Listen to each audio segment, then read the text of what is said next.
From Washington to Moscow, New York to Paris, Rome to Jerusalem, the prophecies of the Bible are being fulfilled. Stand by for J.R. Church and today's Prophecy in the News.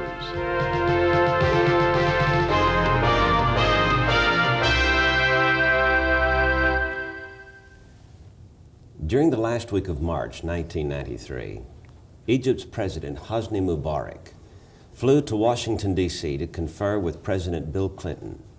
The stated reasons for his coming were to try to get the peace talks back on track. But what was the real reason? Is it possible there was something else he wanted to talk to Bill Clinton about?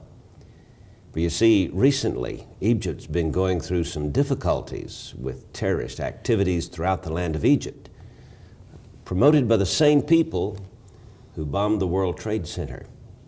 Gary Stearman is here to discuss with me the impending fall of Egypt. And a very interesting prophetic subject this turns out to be. In the words of Joseph DeCourcy, editor of the Intelligence Digest of February 12th, J.R., he says, Egypt is in desperate economic straits. It is beset by fundamentalist terrorism, and it is still the only Arab country to have signed a peace treaty with Israel. And of course that happened back in 1978 with the Carter-Sadat-Menachem Begin Peace Initiative, Camp David Peace Treaty it was called. Egypt has been Israel's faint hope for peace. And now, apparently, at least on the surface, Hosni Mubarak is struggling with the Clinton administration to push forward what remains of the Madrid peace process. In truth, J.R., it looks like Hosni Mubarak came for much, much graver reasons than that, and they have to do with his own survival. Now, in order to understand where we are at this point in history, I think it would be wise for us to go back to Isaiah chapter 19 and bring the prophecies of the Bible up to date. We opened chapter 19 back in 1948 with a civil war going on in Egypt. Verse 2 says, I will set the Egyptians against the Egyptians, and they shall fight every one against his brother. I believe this is a prophecy, this entire 19th chapter of Isaiah, a prophecy of the events that have occurred in chronological order since 1948. There was indeed a civil war where Egyptians were set against the Egyptians, and every man fought against his neighbor, city against city, etc. In verse 4, Isaiah says, and the Egyptians will I give over into the hand of a cruel lord and a fierce king. King Farouk was overthrown, and Mr. Nasser became the cruel lord and fierce king over Egypt. The next verse says, and the waters shall fail from the sea, the rivers shall be wasted and dried up. In the following verses, it talks about the Nile River. Under the administration of Gamal Abdel Nasser, we had the building of the High Aswan Dam. And in the years since the construction of that dam, the river has been wasted, the waters are drying up, the fishing industry has suffered. When we get down to verse 17, we have the 1967 Six-Day War. And the land of Judah shall be a terror unto Egypt, and every one that maketh mention thereof shall be afraid in himself. It goes on to say in verse 18, in that day shall 5 cities of the land of Egypt speak the language of Canaan and swear unto the Lord of hosts. One shall be called the city of destruction. These 5 cities were in the Sinai Peninsula that were occupied by Israel following the 1967 Six-Day War. And one city, the city of destruction, is called today El Arish, meaning the city of destruction. And the Hebrew language was spoken in those 5 cities and throughout the Sinai Peninsula during that time. Verse 19 says, there shall be an altar to the Lord built in the midst of the land of Egypt.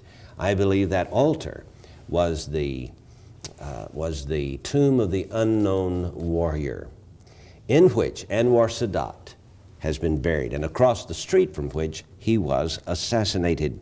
For it goes on to say that God will send Egypt a Savior, in verse 20, a great one, and he shall deliver them. I think this is a reference to Anwar Sadat, who became a Savior of Egypt, making a peace treaty with Israel.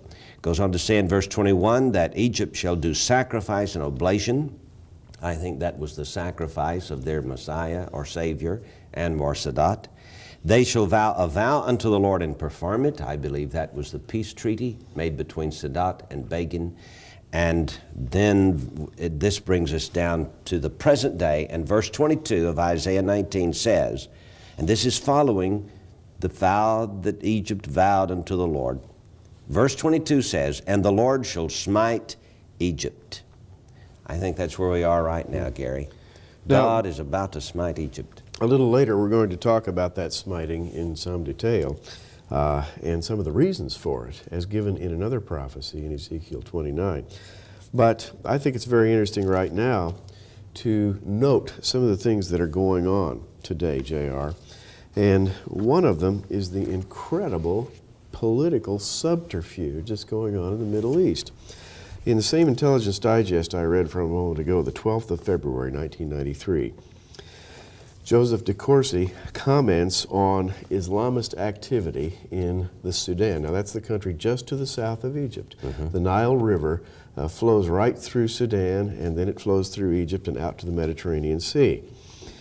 And what we have in Sudan, JR, is an approximately 13 or 14 year long buildup of terrorist or anti-Egyptian terrorist groups there, and they're functioning under the auspices of the Iranian government, specifically under the organization called Hamas, which is a terrorist front group.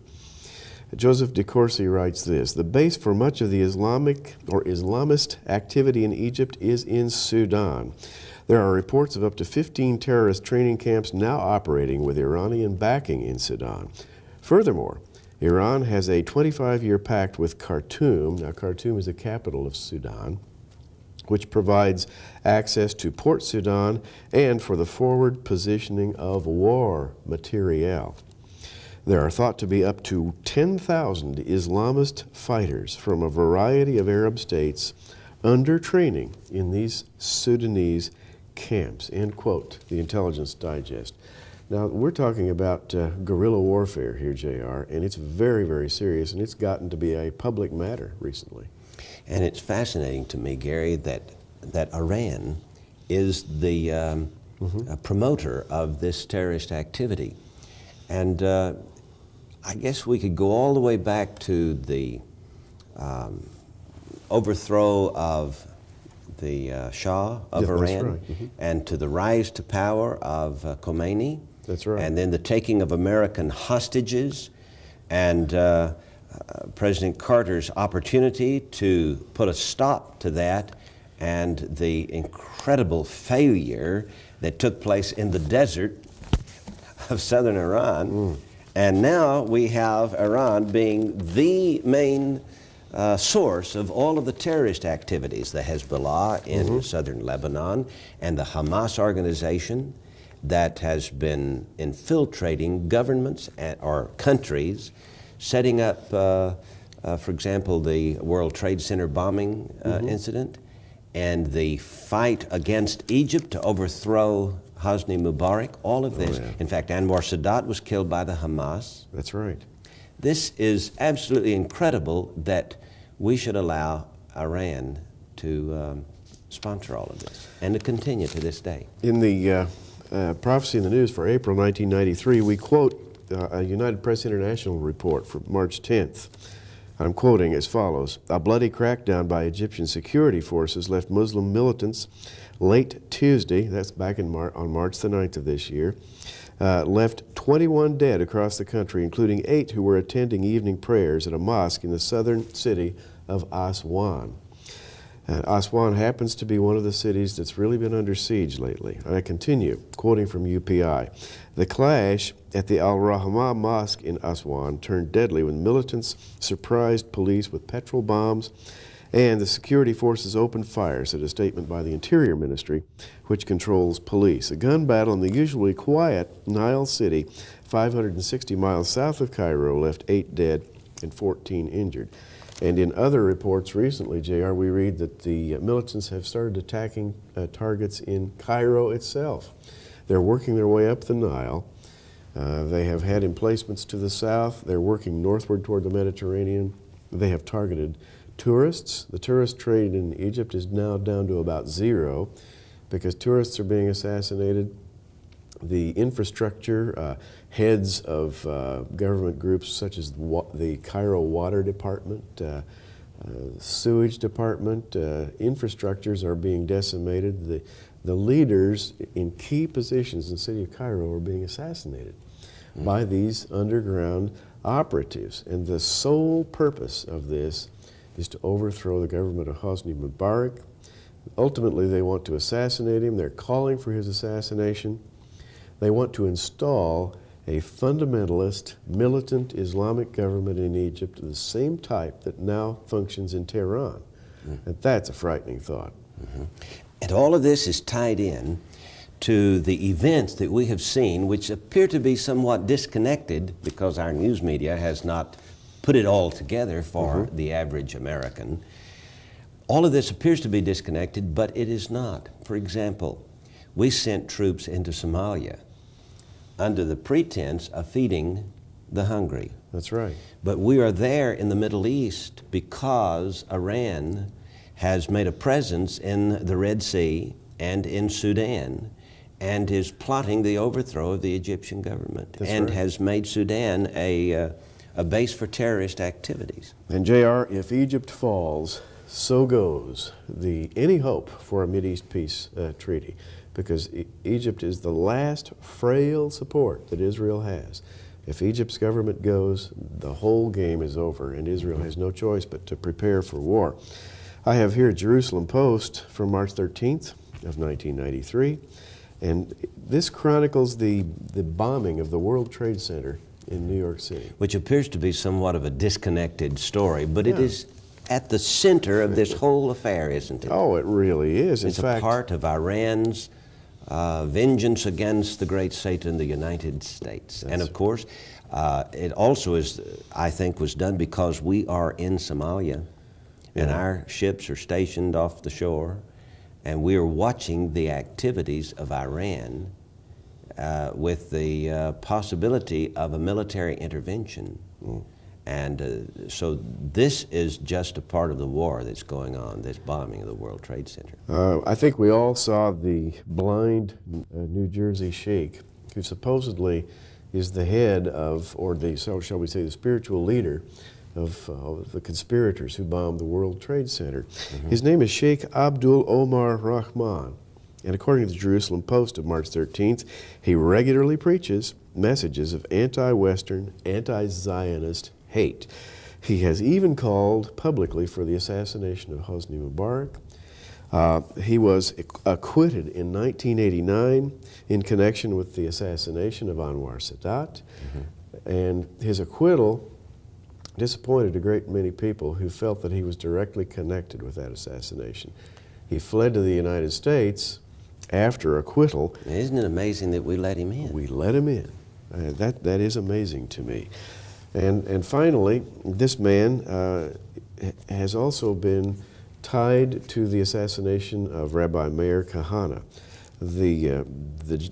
I started to say gentleman, I don't want to say that. The man who bombed the World Trade Center, Mohammed Salameh, is a cousin to El Said Nosser, who is now serving 7 to 23 years in Attica prison for wounding 2 bystanders during the 1990 assassination of Meir Kahane. That's incredible. It's incredible because he actually killed the man, but he got off on a technicality. And so he's serving a short sentence for wounding 2 bystanders. And all of this done under the auspices of Sheikh Rahman and Hamas, which has its ties all the way back to Persia or Iran, the city of Tehran. And those wonderful people over there under Sheikh Rafsanjani, who happens to be president of Iran, but who is also a Muslim cleric with dictatorial controls. It's difficult to tie this picture together clearly, JR, but what we've got is a network, worldwide terrorist network. And what we've got is a war between Iran and the United States. It may be an undeclared war, but we are at war with Iran. That's Absolutely. The bottom line, isn't it? That's the bottom line, yes. And of course, their main activity is not necessarily just against us. What they want is a Middle East free of United States influence. They want to kick out Israel and get rid of Israel. They want to kick out Mubarak and get rid of Egypt, or at least turn Egypt over into a Muslim Islamic fundamentalist state. Pardon the use of the term fundamentalist. I guess that has been used by the news media to point an accusing finger at anybody who is a fundamentalist, namely fundamentalist Christianity. But nevertheless, these people are, shall we say, terrorists of the first degree. Right. The Muslims, the Shiite Muslim Hamas organization that is sponsored by Iran, who is trying ultimately to kill the peace process between Israel and the Palestinians so that they can influence the entire Middle East to become like them.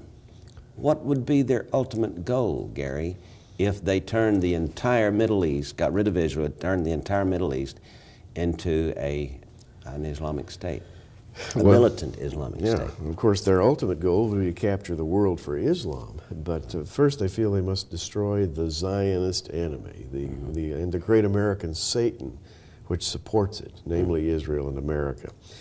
That's their ultimate goal. That's their ultimate goal. Take over the world, turn the whole world into Islam. But JR, what they're going for immediately is Egypt. That's their immediate target. And a moment ago in Isaiah 19, we read in the 22nd verse, "And the Lord shall smite Egypt, he shall smite it and heal it." Now, the smiting and healing process of Egypt is a latter-day phenomenon. I don't believe that it's ever taken place yet. And for detail on this smiting, we go to yet another prophecy, which calls for the desolation of Egypt. Prophet Ezekiel, chapter 29.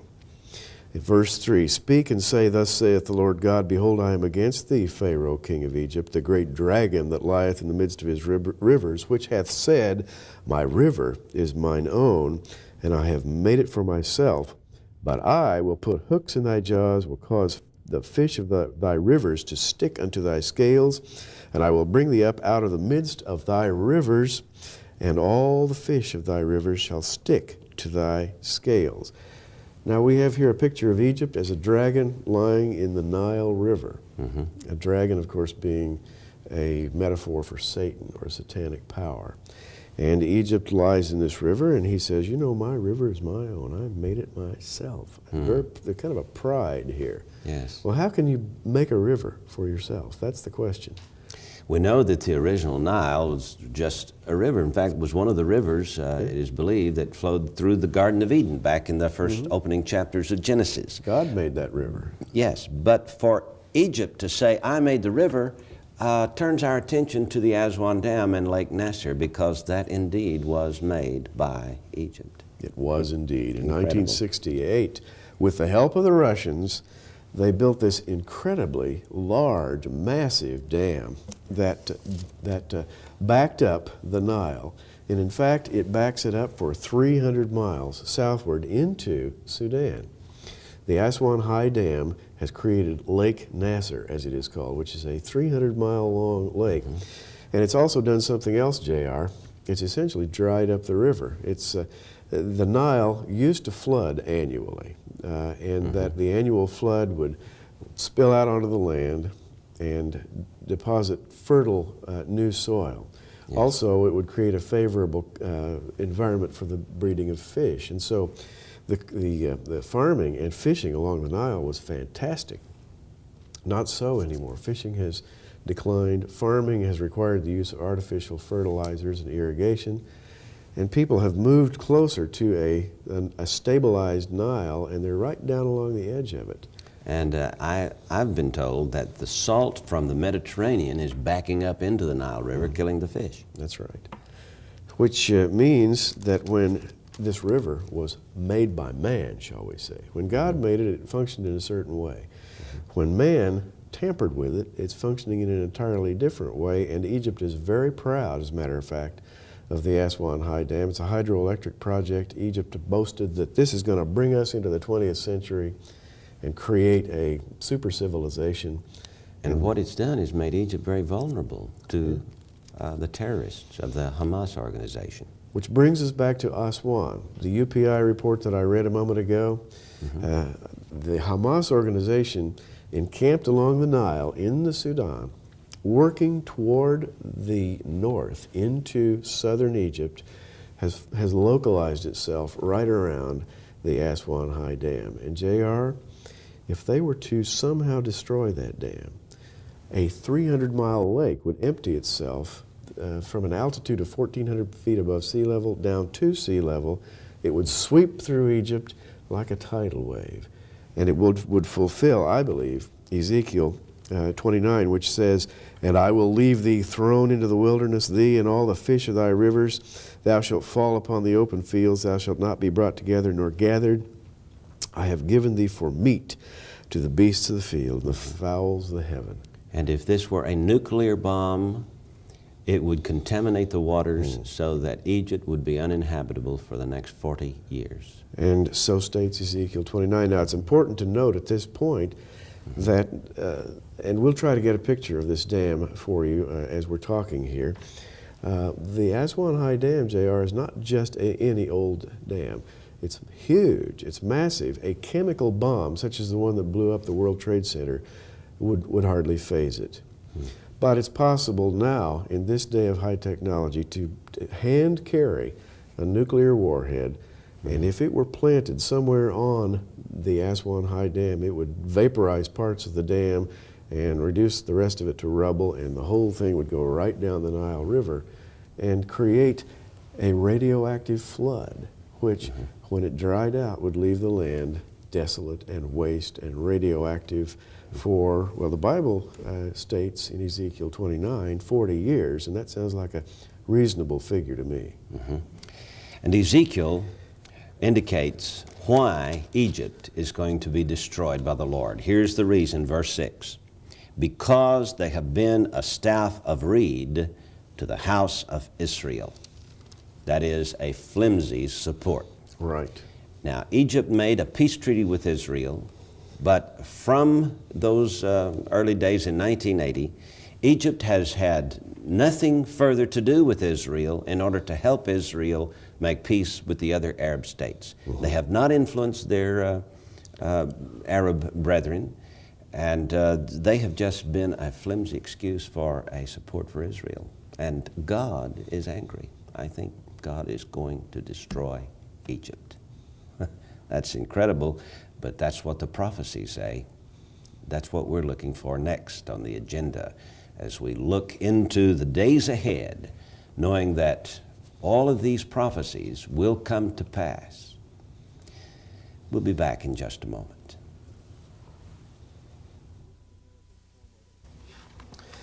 This is America's foremost prophetic monthly, Prophecy in the News.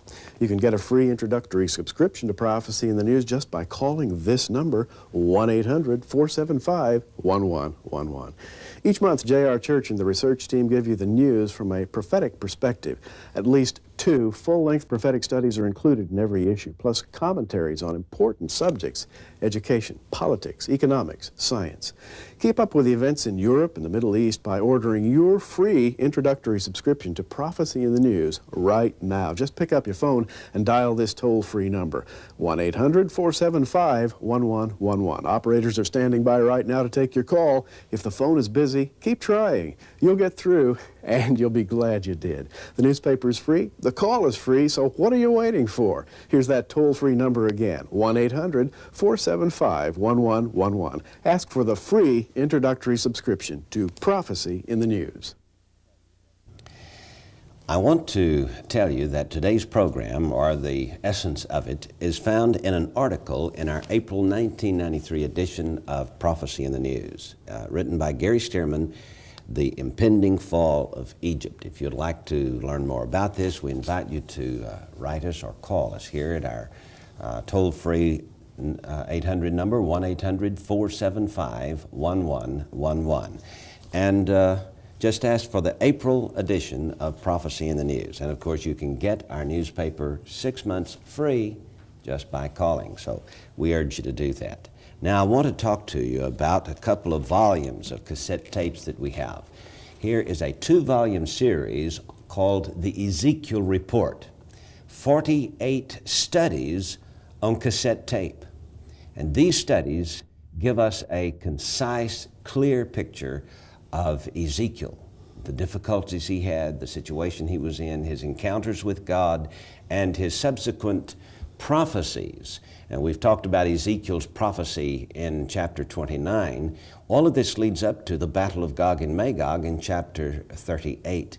And so I think it would be helpful for you to be able to find out what Ezekiel has to say. This 48 studies on 12 cassette tapes in 2 volumes called the Ezekiel Report is available to you for a gift of $35 to the Ministry of Prophecy in the News. You can use your Visa or MasterCard and call us here at 1-800-475-1111. I urge you to get these 2 volumes called the Ezekiel Report and find out the incredible prophecies found in the book of Ezekiel. Gary, a few years ago, well, I guess was in the last century, the tomb of Ezekiel in Iraq was opened, and inside was found a series of stone tablets with the book of Ezekiel inscribed upon them in bas relief. That is, the letters stood out above the stones and the background of the letters were chiseled away so that nothing in the book of Ezekiel could be changed. That's right. Thus preserving the message of Ezekiel.